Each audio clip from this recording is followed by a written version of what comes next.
नमस्कार दोस्तों, आज की वीडियो में हम सुनेंगे सोमवार की व्रत कथा। एक बार की बात है, एक शहर में एक साहूकार रहता था।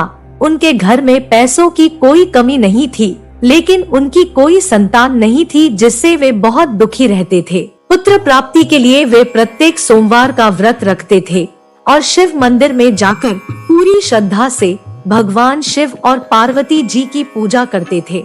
उनकी भक्ति देखकर एक दिन माता पार्वती प्रसन्न हुई और उन्होंने भगवान शिव से उस साहूकार की इच्छा पूरी करने का अनुरोध किया।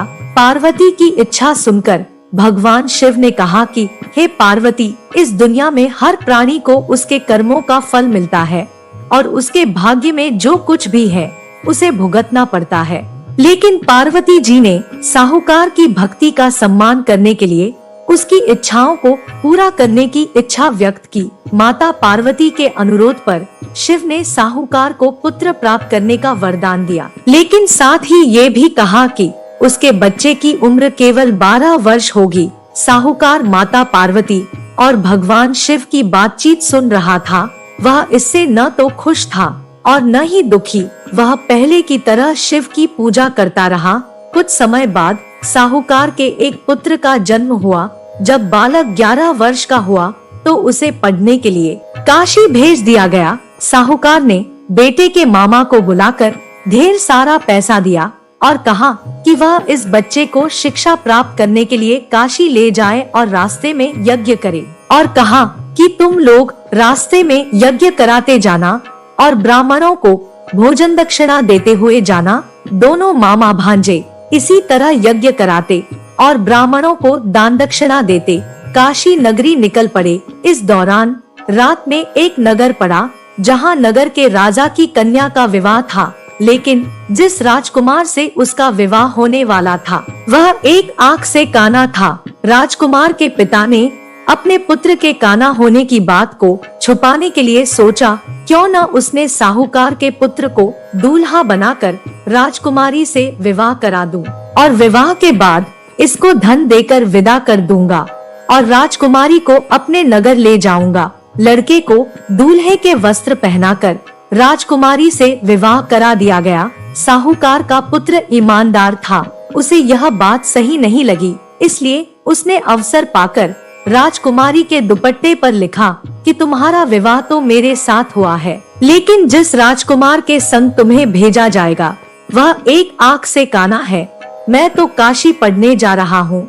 जब राजकुमारी ने चुन्नी पर लिखी बातें पढ़ी तो उसने अपने माता पिता को यह बात बताई। राजा ने अपनी पुत्री को विदा नहीं किया।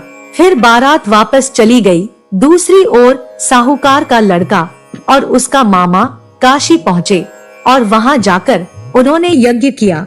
जिस दिन लड़का 12 साल का हुआ उस दिन भी यज्ञ का आयोजन था। लड़के ने अपने मामा से कहा कि मेरी तबीयत कुछ ठीक नहीं है।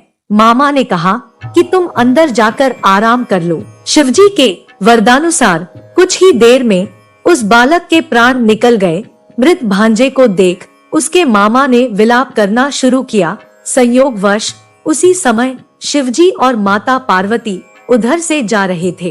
पार्वती माता ने भोलेनाथ से कहा, स्वामी, मुझे इसके रोने के स्वर सहन नहीं हो रहा। आप इस व्यक्ति के कष्ट को अवश्य दूर करें।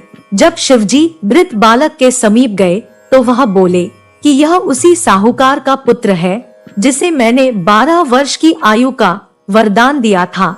अब इसकी आयु पूरी हो चुकी है, लेकिन मातृ भाव से विभोर। माता पार्वती ने कहा कि हे महादेव, आप इस बालक को और आयु देने की कृपा करें, अन्यथा इसके वियोग में इसके माता पिता भी तड़प तड़प कर मर जाएंगे।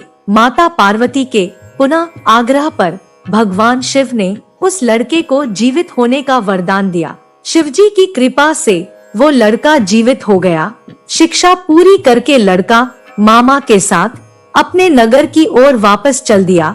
दोनों चलते हुए उसी नगर में पहुँचे जहाँ उसका विवाह हुआ था।